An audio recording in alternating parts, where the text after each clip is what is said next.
Welcome to the Creative Penn podcast. I'm Joanna Penn, thriller author and creative entrepreneur, bringing you interviews, inspiration and information on writing, publishing options and marketing ideas for your book. You can find the episode show notes, your free author blueprint and lots more information at thecreativepenn.com, and that's Penn with a double N. And here's the show. Hello creatives, I'm Joanna Penn, and this is episode number 675 of the podcast, and it is Friday the 17th of February 2023 as I record this back home in Bath.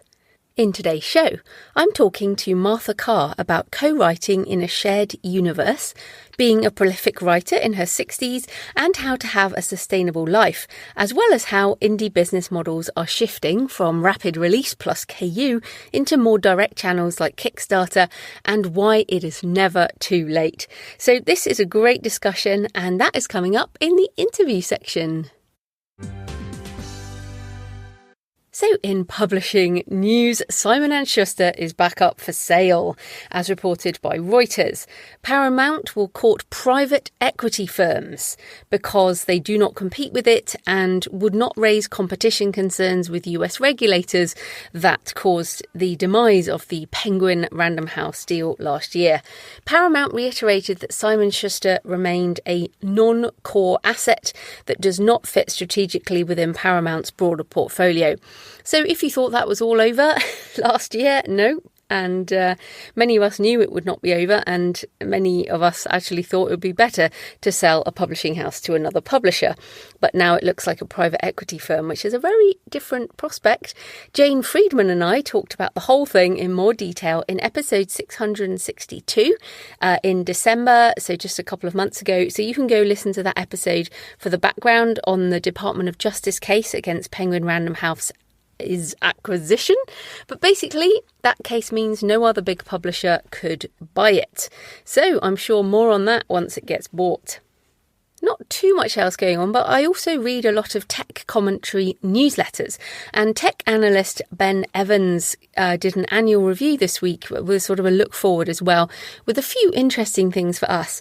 So first of all, the one stat was that 5 billion people have a smartphone, and the pandemic broke every offline habit, and every market and value chain is being remade around the internet.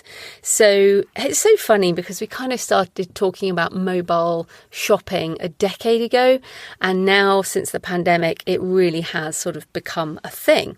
For example, some people have told me they have actually found my store, said with me, creativepenbooks.com, on the Shopify app. So I think that's really interesting. And the other thing in this report, it says the unbundling of Amazon, as in people are shopping elsewhere. Shopify stores are now 45% of the Amazon marketplace.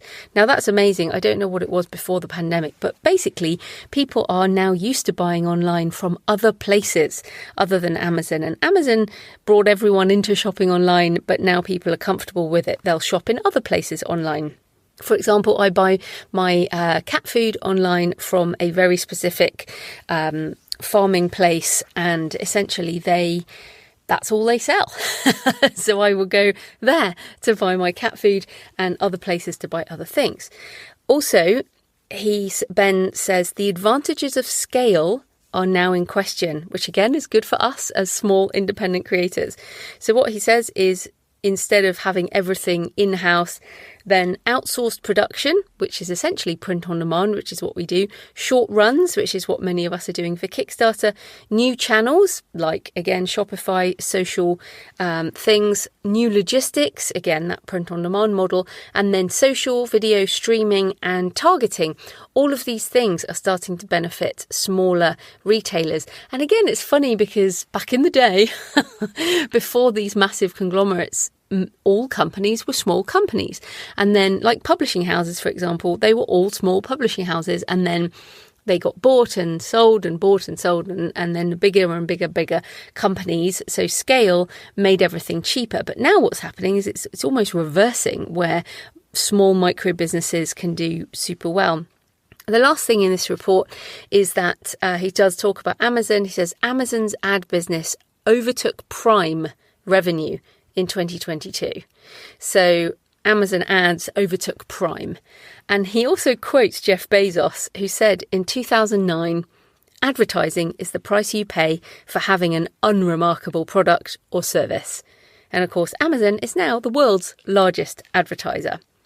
So what do these mean for us? Well, like I said, people are happy buying on other stores. So don't assume people's behaviour is a particular way. So, for example, I even just saw on Facebook today, someone was saying, I can't sell print direct from my own store because I can't compete with the shipping costs of Amazon, or I can't even compete with the print prices in a physical bookstore. But the point is, you are not competing with a physical bookstore. You're not competing with Amazon for shipping. What you're doing by selling direct is you are selling to people who want to support independent creators and who are happy to pay extra for shipping because they want to support an independent creator, independent printer, and essentially the businesses that keep a more thriving ecosystem. Now, I'm certainly not down on Amazon. I buy plenty on Amazon, and we are Prime members and we get free shipping. But I will also, they targeted me so well. This company have a site called Marvelous Maps, and they have these beautiful oversized maps, and this one was a bucket list of the UK map, and I got the email and I clicked to buy within a second. And in fact I bought two because I bought one for my mum as well, and I was like, that's exactly, and I think I spent like £20 or something, £30 in total. And I was just like, I'm not even questioning. I don't go and look whether that's available on Amazon. I want to support that business. So have a think about your behaviour and then try and relate it to your books. You can do all of this. This is the kind of ultra wide view that many of us have now, which is be everywhere, but just ask people to buy on your store first. Then just to return to ads, they are a reality of selling books these days. So maybe in 2009 when Jeff said that, that was before everything went pay to play. So even if you have a remarkable product or service, you're going to struggle if you don't do some kind of marketing and or paid ads. But the point is you can be really strategic about how you use them. So, for example, I only use Amazon ads for a select number of non-fiction books in the US and UK, as those are the markets where I make more money from the other sales, like affiliate links and things. I don't do Amazon ads for fiction anymore. I tried again last year and it didn't work. So it's just not cost effective. So I am going to do Amazon ads on Pilgrimage once it's up, because it is a very tiny niche with presumably very few people paying for clicks, as opposed to thrillers, which are expensive. So we shall see. I'm also intending to do Facebook ads to my Shopify store for Pilgrimage. And you can optimize for conversions, not clicks, with Shopify and Facebook integration. So that's really cool. Now, if none of that makes sense, if you're going, what is she talking about? Optimize for conversions? What? If it's all marketing speak, well, I suggest one of your goals this year might be to learn at least the basics of ads and what your options are, so you don't break into a sweat at the mention of it every time.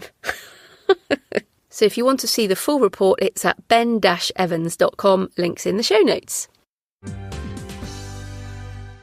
So in my personal update, yes, I am back in the UK and really happy to be out of the ultra dry atmosphere of Colorado Springs, where I was speaking last week. And I had laser eye surgery a few years ago, which I think was the difference. People with contact lenses also struggling. But that laser eye surgery was actually the inspiration for my short story, With a Demon's Eye, which is on creativepenbooks.com, and it will be everywhere else later on in March. But I am glad to be home and with my cats and my husband, of course, and getting over the reverse jet lag. It was a good trip, though, and Superstars Conference has a lovely community. Lots of authors go each year. It is sort of primarily sci-fi fantasy focused, but yeah, really, really interesting. I am in fulfillment mode for my Kickstarter. All the digital rewards have gone out. So if you bought an ebook, an audiobook or a PDF workbook, you should have that. And I've put the order in for the books to be printed. So I've sent all these spreadsheets off to the printer, which is frankly terrifying that somehow I will get it messed up, so the wrong person will get the wrong book. And also, I haven't been paid yet. So it takes 14 days for the money to come from Kickstarter after it finished. And I'm printing on account. So essentially, I pay for February's printing at the end of February. And so I should get the money a few days before. But this is, again, something else to think about in terms of planning your fulfillment of if you do something like this, because obviously you have to pay for the printer and the shipping and all of that kind of stuff, but you have to make sure you get the money as well. So basically, if you are in the UK or Europe, you should get the book probably first week of March.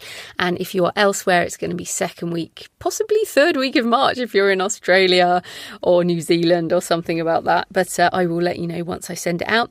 This is another challenge, and in fact, one of the biggest nightmares of doing a Kickstarter. I say nightmares, it's still worth doing, but I really didn't factor in again, people told me this, but I just didn't believe it. I thought it will be fine, which is about 5% so far of my transactions have had some kind of issue.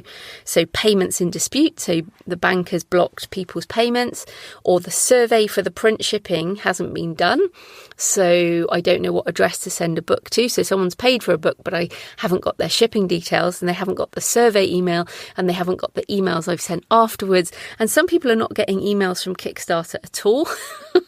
So if you back a Kickstarter in general, not just mine, and you're like, I wonder what's happening, then go log back into Kickstarter, go to the project and look at the campaign updates, because that will tell you what's going on. That's much better for the creator than emailing them, but essentially email me if you haven't got what you expected. But yes, I don't know what it is, whether it's email delivery from Kickstarter. I know some people, because they go through mobile, the email address is like an Apple ID instead of the original email. So yeah, I've even taken to hunting people down through my own email list on social media, all of this kind of thing. So yeah, please check your email, check your spam, because by the time this goes out, I fully intend to have sent out my Writing a Travel Memoir, which has turned into like a short non-fiction book. And that is in writing, it's like a little book, and I'll also have an audio, so that should have gone out as well. Check the campaign updates if you are a backer. It is for backers only, so if you back the Kickstarter, it will be there for you. If you want it later, I am going to turn it into a book, because there's enough words to turn that into a short book on writing memoir, and I've learned so much about this, and it's a very different genre. And yeah, so that will probably be out possibly later in the year. But just going back to that 5%, it's really interesting to think that Brandon Sanderson, who, let's face it, he needs to spend some of his 47 million or whatever. But for his campaign, there would have been, if it was the same 5%, it would have been 9,000 people who likely had some kind of issue. So you need a big team to manage it all. Yes, Kickstarter is still definitely worth it. I'm really glad I've done the campaign. Once it's all finished, I will do a lessons learned roundup on this show. But you definitely need to factor in a lot more time for fulfillment, potential difficulties, and all the extras you promised but hadn't created. And again, I was told all these things. But yeah, I clearly think I'm superhuman, and I don't need to be told what to do. But a couple more weeks to finish everything, and then I can get on with other things. I really feel like I can't really do much else until this is all done. Oh, I'm also recording the writing setting course, which again was part of the Kickstarter, but I will be selling that separately. Thanks for your emails and tweets and comments. A.D. Wilk Autorin, who I think is German, said, listening to the newest episode of the podcast, I'm so much with you, Joanna. Direct sales are the future, and I love signing books. And there's a lovely picture with books in a shelf behind. N. Kamara said on YouTube, thank you for another interesting episode with Honoré Corder. I have always enjoyed writing but lacked this kind of insight and encouragement when I was young. So resources like this show help me rekindle my passion. And K9 Hannibal said, the cheat sheets are a fantastic idea. Absolutely. Honoré gave a tip. If you haven't listened to that show, Honoré gave a tip, which is every time you write a book, create a cheat sheet. 1 for podcast hosts, so you can get interviewed without them reading the book. But 2, for yourself with all the answers, because over time you will forget what books you wrote. And so you need a cheat sheet guide for each book, so you can essentially remember what you wrote. And I'm like, that is so good. And then I have some great comments on my article about how I used generative AI tools for my short story With a Demon's Eye. I have also had a load of comments that I deleted because they were offensive and unnecessary personal attacks. I'm kind of used to this by now, but there were some really lovely comments. Finola says, fascinating, and thanks for the thorough description of how not to rely on the AI, but rather incorporate it into a genuine, human-driven, creative process. Thanks, Finola. You absolutely got the point. I think most people who just attack me have not actually read my work. Someone left a comment which was, just learn how to swear word right. And I kind of wanted to reply, have you actually looked at what I do here? I've written a lot of books. But then I just walked away. But yes, there we go. You can tweet me at The Creative Penn with a double N. Send me pictures of where you're listening. Email me, joanna@thecreativepenn.com. Leave a comment on the blog or the YouTube channel. I love to hear from you. It makes this more of a conversation. So this episode is sponsored by Ingram Spark, which I use to print and distribute my self-published print books wide. Because with Ingram Spark, it's my content, but they help me do more with it. And in fact, I wanted to explain how I do my print because, of course, I've been using BookVault, who are going to do all my books on my Shopify store because there's integration there. But I also use Ingram Spark. And I've loaded up the print files for Pilgrimage. I did that earlier today. And you can set print pre-orders through Ingram, which is handy. So the black and white version of the 5x8 paperback and the large print have been set up on Ingram Spark. You can also do hardbacks. And essentially that will mean, and I've put them up for pre-order for the 1st of May. So libraries, bookstores, other places can pre-order print books through the various front ends and can get ordered through Ingram. So if you publish through Ingram Spark, you will have access to over 40,000 retailers, independent bookstores, libraries, schools and universities, chain bookstores and more across a global network of distributors, including Foyles and Blackwells and Waterstones in the UK, bookshop.org, Booktopia in Australia and New Zealand, Chapters Indigo in Canada, Walmart, Target, loads of independent stores in the UK. So, for example, if you wanted to get Pilgrimage through your library, you should be able to order that. And of course, it does mean your books will be available to order in these places, but you have to drive demand. And this is how we drive demand. We tell our email list, we tell our podcast audience, we generally tell people that they can buy our books wherever books are sold. And all of those places, like local bookstores, can order them. And also some people, I've actually had an email this week from a bookstore that emailed me and said, a customer has asked for this book. I would like to order it from you. And I checked and it was cheapest to send from Ingram. So cheapest for them to get from Ingram. So I ordered it direct. So you can do that. You can choose to use returns, but it's not necessary. You can choose your discount percentage because, of course, the bookstore has to make money. You can bulk order. So, for example, if you're speaking somewhere, you can print in a different country. If you work direct with schools or bookstores, you can order them on Ingram and ship them to the store. So if you want your books available for bookstores and libraries, schools and universities, go wide with your print books. And as I said, I use Ingram alongside BookVault for Shopify and KDP Print. Don't limit yourself. Go wide with your print books. It's your content. Do more with it. Head on over to ingramspark.com. So this type of corporate sponsorship pays for the hosting, transcription and editing. But my time in creating the show and the extra in-between episodes is sponsored by my patrons. Thanks to everyone who's been supporting the show for years and months, and also for the emotional support when I do get the inevitable attacks. particularly around AI. Thanks to new patrons this week: Michelle Reeves, Tanya Hales, who I met at Superstars, fantastic artist and writer, and we did geek out about AI, Suzanne Grace, Tammy D. Mercer, Melanie Harlow, and Elaine Henney, or it might be Heaney. Thank you, everyone. And if you support the show on Patreon, you get my extra monthly Q&A for patrons only, which is definitely skewing around a lot around direct sales at the moment. But I also answer questions around writing craft, publishing, money, marketing, mindset, all those things.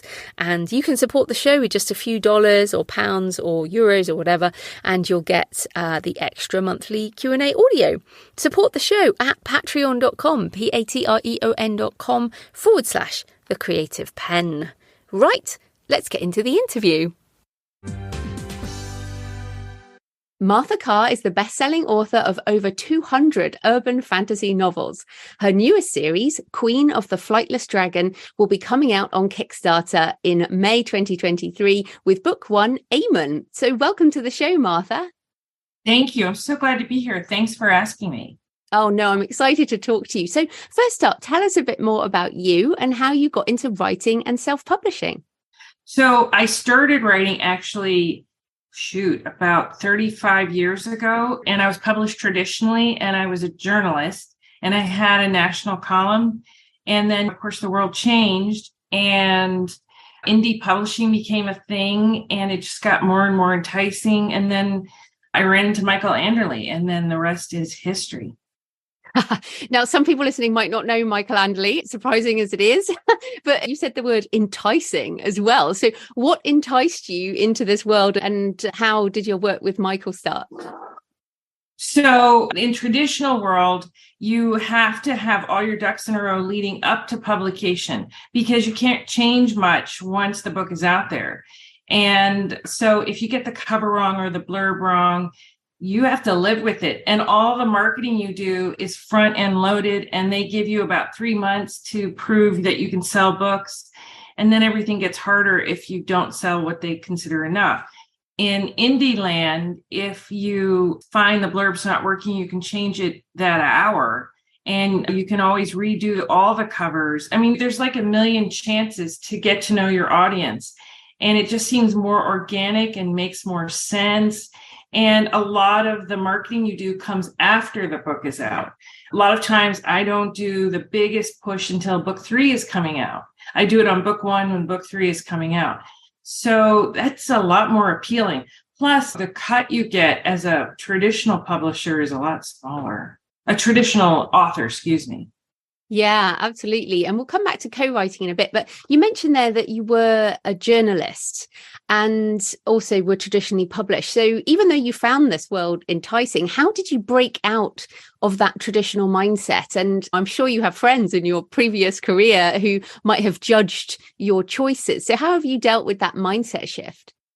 So I have found that inevitably I have to answer to myself. And if I make decisions based on everyone else's gut, I'll make a million different decisions, and it will add up to nothing because I'll keep changing my mind.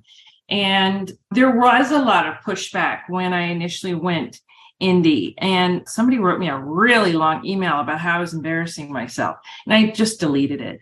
They weren't even an author. And that's crazy. Yeah. And in the end, I just have to believe in myself and ask myself all the right questions. And it was more about, what do I want to do? Plus, I was having a lot more fun as an indie author, and it just seemed more rewarding. With the traditional publishing, there's a lot of wait time. You have to get on the schedule. You're not going to put out many books at all every year, maybe 1 or 2. And at most. So, and that, by the way, that's Lois Lane in the background, who is my very sweet deaf dog, who I would have to chase down to stop her from doing that. But generally, the people I've been hanging with, I think a lot of the authors I knew were curious. It's something odd when you are more interested in a few gatekeepers liking you than a million fans. I'd rather go with the fans. My ultimate goal is for people to read the book. It's not to get editors to like me. But I think this is a hard attitude to have and to adopt, and a strong one. Like, you're clearly very strong on that. And I get a lot of emails from people wondering if they should make this jump. But you mentioned a few things there, like the speed of publishing, and that maybe you could have only done one a year with traditional. You've written over 200, written and co-written over 200 books now. Like, tell us a bit about your prolific creative process. So clearly that would have never happened in traditional land. And the process, people ask me all the time, how do you keep coming up with stories? And I think that's like my superpower. I just think I walk around looking at the world differently, and weird stuff occurs to me, and I keep notes. I take little notes, and it just keeps popping up. I think as a kid, I always wanted to believe magic was real. And so I just have these ideas that keep popping up.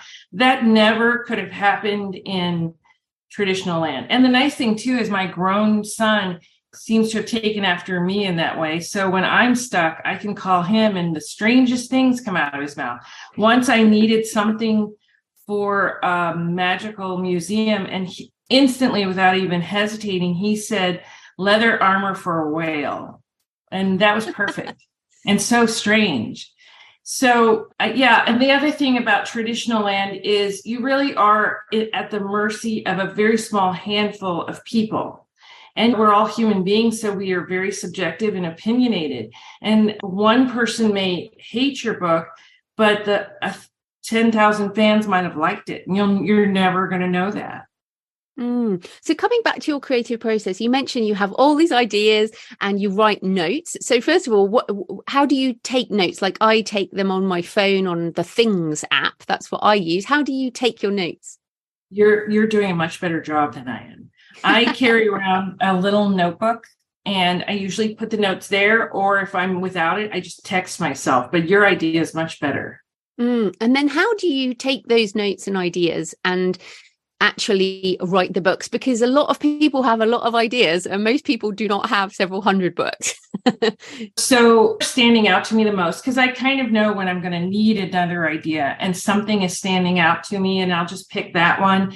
And then if I'm working with Michael, I'll mention it to him, and his brain is like mine. He's off and running as soon as I give him the start of something, and we just kind of form. So you have to start with, how does this affect the universe, if that's what we're talking about? What's the backstory? And from the backstory, it gets easier. Once you have that, like, who is this person? What motivates them? Characters matter to me more than anything. It's why someone's going to go from book 1 to book 2 to book 3. The characters will matter more. They're dropping in to see how their friends are doing. And plot matters, of course, clearly, plot matters a lot. But if you don't have the character relationships, it's going to be hard to drag people along for an entire series. True. And we'll come back to the series side. But in terms of your actual writing process, do you dictate? Do you type? Do you get on the phone with Michael and kind of brainstorm? How do you actually get those words done? So when you're talking about creating the book, I brainstorm with Michael. If it's one of my books, I'm usually talking to Charlie Case, another author, or my son, Louis Carr, who's a music manager. And I write an outline, a very complete outline. And I will write a lot of things that will never make it into the story, keeps the character true, and gives me a better idea of who they would be if they actually existed. All the side characters are written out. So before I start writing the first word, it's really fleshed out so that I can just go. And I don't use dictation, by the way. I've tried it, and I just can't do it. There's something about typing that brings out another side of me. I wish I could do it. T.R. Cameron, who writes in the Orosian universe, uses dictation. And I envy that, but so far that's not me. Yeah, I must say, I keep trying it as well. I've had a lot more success with my nonfiction, but fiction, I'm like you. I almost don't know what I'm going to write. I don't even outline. I'm a discovery writer, and I sit down, and that's when it comes out, is when I type things. I also work in a cafe a lot, and you can't dictate in a cafe. Right. I wonder if anybody tries. I bet there are people who try. Oh, I'm sure there are, but not the type of books I write anyway. But coming back to, so you mentioned their universe, and I find this really interesting. So many of us write in series, but you write in these universes. So tell us about this. How do we know when an idea is big enough for a universe? So I always say, take what you like and leave the rest. But how I do it is I look for some kind of mythology that actually exists that I can twist to make it bigger. I need an overriding story that's so big that it contains what happens next. Like in Orosaren, the mythology is these two worlds come together every, I think, 70,000 years. That so close that it opens a gate and lets magic flow from one planet to the next. And the gates are either always in the process of very slowly closing or opening so that there's a minimum of magic available, but it grows stronger over time. And that the last time the gates were open, a very long time ago, some humans chose to stay on Orosaren, some magicals chose to stay on Earth. And that there's an ability to portal between them even now, but it's tricky and dangerous. So with that, you have a setup for why magic exists here. And you have the history of another planet that I can make up, as well as the history of Earth. And it makes some of the stories like about the pyramids or whatever myth you want to bring up more plausible, that the Orosaren had something to do with it. You just kind of go from there. So you mentioned there a detailed outline for a book, but with this universe idea, so is it that way back you kind of came up with the idea and then you did flesh out, I don't know, 30 books or however many books? Like, do you know I'm going to create this much in this universe? So Michael actually came up with the original story about the two worlds, but you do need to come up with that idea first. We start with the macro and work our way down to the very small. And when we started the universe, Michael still claims to this day he was talking series. I claim he said universe, but we were, here we are 5 years later. And I don't know that we ever thought that it would be this big when we started. And maybe that's best. We were just having fun going from series to series. Nobody was thinking, well, we need to get here and we need to get there. We were very much in the moment, just having a good time. So how many books are in that universe right now? That's where the majority of books are. And there's also been 6 to 8, I think, authors who've written in the universe. And which is also fun. T.R. Cameron was found because we did an anthology, Fans Write for Fans. And so there was fan fiction in an anthology based in Orosaren. And we happened to notice how good T.R. Cameron was at writing it. I find this so fascinating because, as I said, I'm a discovery writer, and like Map of Shadows in a Matt Walker series, I thought it was a standalone. Then I thought it was a bigger series. Then it was a trilogy, but it's actually a world, or it could be a universe. So it could have a lot more. But how do you distinguish, like, what is a series? What is a series arc within a universe? Are they just completely different characters, or like, how do you plan out each of those things within the universe? So if I'm doing a series, which I often am, and within the Orosaren universe, then it's much like knowing what the laws of Earth are. I have to include the laws of Orosaren and what kind of magicals exist and what the timeline is. We've been doing it long enough now that there are actually 2 timelines we operate off of. One is where the human beings don't know magic exists, and one is a little further into the future where they do know it exists, and it's a little trickier and more violent. Those tend to be the more action adventure books. And so now I balance that as well. And it's really, once you know the rules, the laws, it's pretty easy. It's like, I know that the sun should rise every day on Earth, that human beings need to breathe in and out. You've got to keep those basic rules, or at least explain why you're bending them. Once you've incorporated the rules of the universe that's riding alongside it, you kind of just know what the rules are, and that you've got to work within them. But another writer who's writing the universe will ask, can I do this? And then I just have to ask myself, is it plausible? Do I want to deal with it later? Because it affects everybody. When someone comes up with a new rule, I just have to kind of think about it as best I can for what unforeseen thing it will affect. So with each of the series within the universe, are they different characters, or are they characters that cross series to keep readers coming back? We've done both. And we did it famously with Brownstone, and it was really tough. And so I doubt we'll ever do it so intensely again, where it's different characters who've been established before are now in other series. But we have guest appearances, I guess you'd say, all the time. And we do spin-offs. There's a character in one series that really was very popular. So we will take that character and build a new series just based on them. But a lot of it too is, I mean, I'm still an author, and sometimes I just want to do something brand new and not keep working with and come back to that later. You know, you still want it to be fun for me too. Yeah. So how do you balance that then? How do you know, like, this idea is a Martha Carr and this one is going to the Orosaren universe? So if it's an idea that fits in the Orosaren universe, that's Michael and I. But if it's an idea I came up with on my own that just really lights me up and I'm willing to take the extra time because I'm still doing Orosaren and doing a series on my own, if I really find myself daydreaming about where that plot could go next, or I notice something out in the real world and I think, oh yeah, that's perfect for that, then I know this is something I really want to do. And I just kind of follow the trail. So you do multiple books at the same time, do you? I do. And I do. And it's not necessarily easy. I try to more focus on one. And then there's one that's coming in just to kind of keep it straight. It's not easy, but yeah, I do it.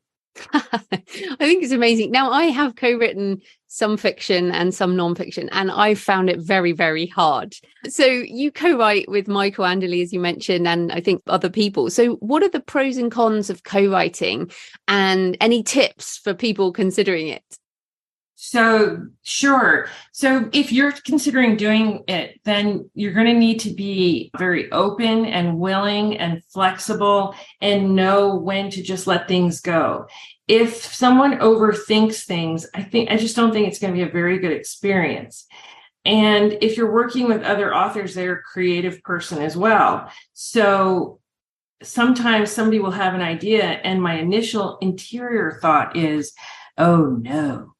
But they're so excited that I'm willing to give it a day or two and think about it. And often they're right. It just wasn't what I had in mind, but that doesn't mean I'm right. And so flexibility is key, the willingness to listen. And also, you're going to have to be a good, very, very, very good manager. Keeping dates in mind, checking in with people. Where are you? Can you send me the chapters you have? It takes a lot of management skill. And to be kind and courteous, but still have expectation that you'll get things on time. And it's not always going to work too, by the way. You can do everything right and somebody disappears on you or they just don't get it done. But you just keep going and try the next one. You can do everything right and it can all not go well. And that's okay too. You just keep going. Yeah, I mean, I think that this is difficult. And I've been very lucky with my co-writers. Like, I remember working with Mark Leslie Lefebvre on The Relaxed Author. And bless him, Mark's wonderful. He's probably listening. And I'm much more of a control freak. And I'm super organized around dates and things like that. And Mark is much more relaxed. But luckily, he was fine that I took the lead. So is that another tip? Like, someone has to take the lead on a co-writing project? Yes, I would say someone has to take the lead. So often I'm taking the lead on the individual project, but at the same time, I kind of have a good instinct for when I need to run something by Michael. And partially because I don't want him to feel like he's being left out. And so I'll just leave him a quick note. Are you cool with this? And he's off writing. He's got his own books as well, besides me, much like me. But on an even bigger scale than me.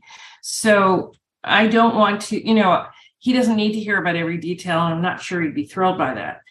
But so far, at least, I have a pretty good instinct for when to check in and say, are you okay with this? And also, by the way, if you're going to co-write in indie land, you really need to talk about budget up front as well. Because if you may have two people who are operating on different personal budgets, and it's better to iron all of that out up front when there's no work that's been put in and no expectation, or at least they're lower, so that you can get a good feel for what each side can afford to do.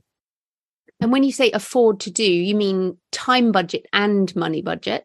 Correct. Exactly. Both. Like, how often can you put a book out? Or on the other side, how much do you expect to spend on covers, editing, and ads? And do all of that up front. People are much easier going about negotiating and being honest up front. And it's easier to say, is this reasonable? And by the way, when writers are writing in the universe, that's a question I am asking all the time, is this reasonable? If you get sick or if you want to go on vacation, have you put enough time in there where it won't cause a strain?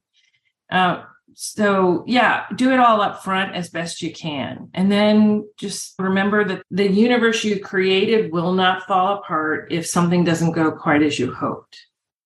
Doing a contract up front is really important too, because you're creating or co-creating intellectual property. Absolutely.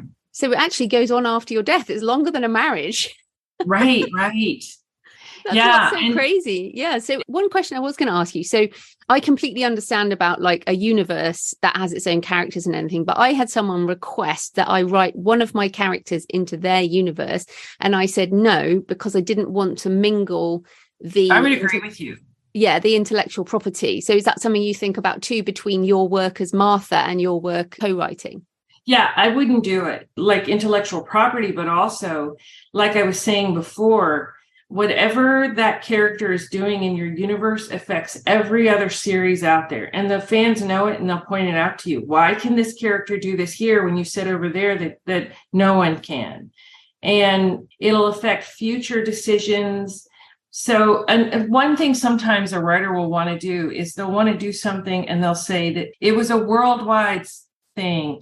And I'm always cutting them back to, no, it was a Seattle thing, because it affects too many books to do these global kind of pronunciations.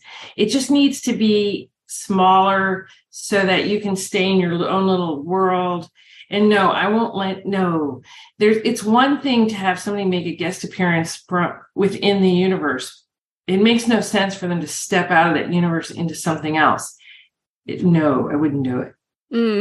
Yeah, it's funny, isn't it? These kind of things we have to think about. And it goes from the story side to the business side. So I wanted to talk to you because I watched your high-powered authors panel at 20 Books Vegas in 2022, which is on YouTube, and I'll link to this in the show notes. And you were there with a wonderful panel. So what do you see as the most important things for an author who wants to be as successful in terms of the number of books and income and all that? I would say that for me, it's an ongoing process of asking myself what I want and being courageous and willing enough to take steps toward it and to ask for help. So for a good example is I'm doing my first Kickstarter that'll be out in May. And when I started looking into it last year, I knew nothing about Kickstarter. I had been a customer or contributor on the site, but I'd never seen the other side. So I started by asking questions. You have to have a willingness to know nothing again and just keep asking questions and sorting through till you get to where you start to get an idea of how you want to approach something. And, you want to keep it fresh and just keep going. It's interesting because, so we mentioned Michael Anderle. He's been on the show and Craig Martell talking about 20 books to 50K. So some people will be aware of that. But the model of high-powered indies like yourself a few years ago was realistically, it was rapid release, write a lot of books, rapid release into KU plus ads. That was kind of where it started. And now it seems that this has morphed quite a lot. Yeah. So why are you personally getting into Kickstarter? How is the model changing for indies? The model will always change for all authors, whether they're traditional indie, but particularly for indies, because we have to think of the business side of things more. And back when we were doing rapid release, there were fewer of us. And so readers had a desire for more books, and putting them out rapidly gave people who read a book a day exactly what they wanted. And it was a way to stake your place in the author world to fans in a very quick way. You stood out. And also it was taking advantage of the Amazon algorithms, because it would keep throwing your books to the front of the line so quickly that they all stood out together, and it pointed out to these whale readers, look, there's at least 3 of them. And you had a better chance of appearing on a bestseller list, even if it was for the new bestseller list, which is kind of separate. So that was a lot of the reason to do that. But the world is changing. There's a lot more of us who are writing. And also, that rapid release is tough. It's a lot of writing. You may have to store up the books. It's just different decisions. So with Kickstarter, it's a whole different ballgame, and it's kind of fun. And you can bundle things. You can offer different ways to do it. You can add art more easily without adding so much cost. And the amount you keep is higher. And I'm a curious person. I like to try new things, and Kickstarter is a whole different way to do it. A lot of the people are doing box games. I'm told Kickstarter is the biggest seller of box games that there is. So you can try so many more things. Patreon was very big a couple of years ago, and a lot of people are still doing it, but it's not the hot thing anymore.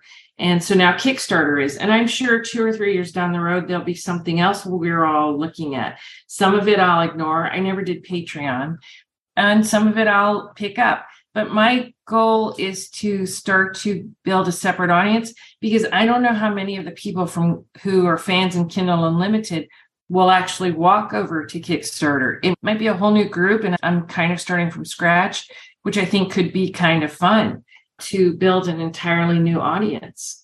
I love that you say kind of fun and that you're up for learning new things. And you're exactly right. I mean, when I started self-publishing, there was no KDP. There was Right. none of this. It was my first self-publishing experience was printing a load of books and keeping them in my garage. There was no print on demand. I mean, this is what's so crazy. People coming in now think that this is it. This is the thing. But it changes. You say every couple of years, things change. And what I love about Kickstarter is that you can do higher priced, beautiful products as well. And I feel like it's valuing our IP in a different way as well to do these different products. And like you said, you can do a higher quality. And I really think that the advantage too is, unlike every other way we sell, Kickstarter gives you the emails. So you can create your own access to your fans where you don't need to talk to anybody else. You can sell direct. At some point, you could sell directly to them. And there's nothing more powerful. So Brandon Sanderson, who we all love to talk about because of what happened last year when he did a Kickstarter and it garnered 44 million. Well, imagine the email list he has. That is the most valuable thing I feel that he got out of it.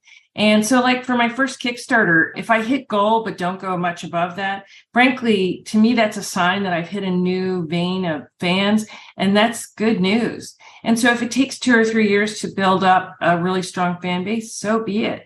I mean, I'll still be having fun. That's the goal for me is clearly you want to pay the bills, but you can have fun while you're doing it. You just have to figure out, how do I accomplish both? Yeah, absolutely. And if it's not fun, then go do something Why else. are you doing it? Right. because this career is a lot of fun and it's a lot of work. And if you're really not having fun at it, it's going to feel really tough most of the time. So on the days when I am struggling with a character or a scene, and I've even talked to a couple authors and I'm still thinking, this is not working, I'm still glad I'm here. I'm still thrilled I'm doing it. And I'll go do something else to kind of redirect my brain. And I still have confidence that at some point I'll figure it out. I'm not thinking, dear Lord, if only I could finish this so I could sell it, so I could have the money. That's not where I'm going. I'm really still focused on the book, thinking somehow this is going to work. Yeah, I mean, I totally agree with you. And that's why doing these different projects and trying different tools is fun. But burnout is a real problem in the indie community, or indie land, as you call it, especially around that rapid release. So what are your tips for the sustainable creative and staying balanced with yourself and the business and everything? That's a great question. And if rapid release is not for you, if doing a book every other month is not for you, if 3 books a month or year, is really your thing, or 1 big book a year or whatever it is, then head for that. you're just going to ask different questions. Your questions are going to be about how do I sustain curiosity with my audience so that when they see my second book, they'll want to come and try it. So here's a better way to put it. When we started, Michael in his author notes and on Facebook is naturally very funny, and people just love it. I am not funny in that way. I'm more, I'm going to connect with you on how do you feel? What do you want to be doing? And so I had to make a decision early on that I was going to have to be me. And that's my pit bull, by the way, behind me. This is the dog show. I know. That's Bluebell and Lois Lane who are hanging out with me. And they're both deaf. One was born deaf and one is gone deaf. So nobody's paying attention to me. But I mean, that's interesting that you have two dogs. You must be healthy and out walking them. And there are ways that you're sustaining your life as well as your business. Absolutely. And that's a good point too. With some of the money that I've made that I've been fortunate enough to make, I put in a vast garden in the back that Michael refers to as the forest. And it covers the sides of the house and almost the entire backyard. And it's your typical suburban size. So it's not huge, but it's amazing. And I had a delivery person dropping off a chair for back there. And I love that he stood still for like a minute and took a deep breath, and you could feel his shoulders dropping. And so I did that for myself, where I can always go sit in the backyard and take a breath. So yeah, I found, and I have to eat right. I've noticed that if I'm off, like eating junk food, it's harder to write. So yeah, the margin of error when you're putting out a lot of books gets thinner. But I'm also 63, and the margin of error got thinner anyway. And yeah, I mean, thanks for mentioning your age, because also on your website, you say you're a late bloomer, and it's like you've got over 200 books. And I mean, you might have another, let's say 30 years. Fingers crossed. Yeah, fingers crossed. But what would you say to any writer who feels like it's too late to get started, either because of their age or because they think indie's already happened? Oh, indies never already happened. It's like what you and I were just saying. The thing everybody was playing with might be played out, but there's something right around the corner that we can all go play with that's new. And this is one of the few creative professions, I guess painting would be the same, where it's really not going to matter how old you are. It's, do you have a good idea? Do you have curiosity? And are you willing to put in the work? And also to a degree, do you like, at least online, mingling with people? I've just watched a lot of writers who say to me, I don't like social media. And I keep thinking, you don't have to like it. You just have to be on it. Because writers who interact with their fans, even if you can have somebody who has a great book, but they're not online, and somebody who has a book that's decent, it's not the best thing, but it's a good story, and they're online with their fans, and they go to that guy because they want to support him. It's kind of like Kickstarter in a way. Everything in this world is about community and relationships. So if you go online and mingle with people, but in terms of being too late, it's never too late. Frankly, there was a book that came out in traditional land last year called Lessons in Chemistry. It's such a good standalone book. And the author, it's her first book, and she's 65. Oh, I didn't know that. I'd heard of the book, but I didn't know the author. Because often now it's like in traditional, they don't want older authors because, she's a one-off. But her book is so good. I'm sure an editor read it and thought, we're doing this one anyway. But in indie land, it doesn't matter what anyone else thinks. If you believe in it, go for it. And the nice thing too is I've seen enough people do books that I personally find strange and thousands of people adored. And I love that. And so it's like, you go be you, an audience will find you. And by the way, the authors who really have a strong opinion, nope, this is me, are more likely to find that niche audience, because none of us are one-offs as humans. And so if I exist, then thousands of others like me exist. And if I can be true to myself, they're going to find me. It's when I'm trying to be something I'm not, and I'm trying to please too many people, it gets harder and harder to tell who I am. And it's going to come out in the style of writing. And therefore, it gets harder for people to kind of glom onto me. So Shane Silvers does great business. He's in urban fantasy too, just like me. We're both killing it. Our audiences don't cross much. His is a much darker style of urban fantasy, and mine is a much more to the light. And I think that's wonderful. There's so much room for all of us. It also makes it possible to cheer on somebody else.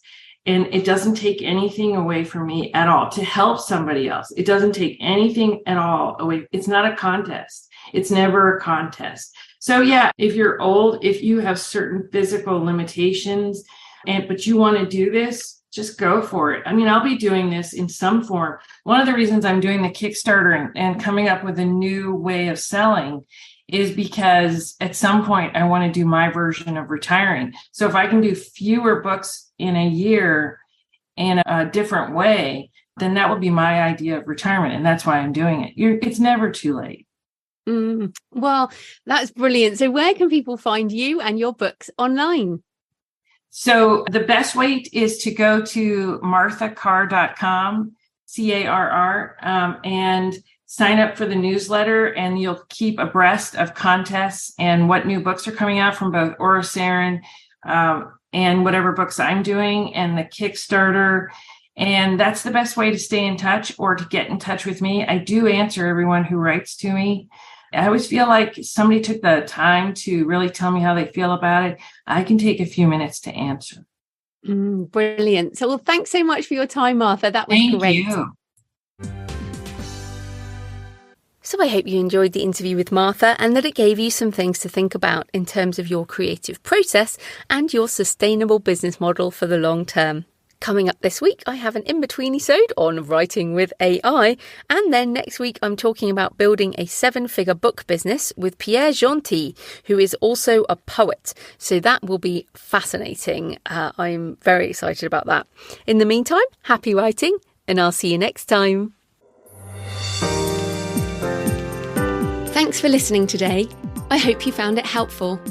You might also like the backlist episodes and show notes, available at thecreativepenn.com/podcast. You can also get your free author blueprint at thecreativepenn.com/blueprint. If you'd like to connect, you can tweet me at The Creative Penn or find me on Facebook at The Creative Penn. See you next time.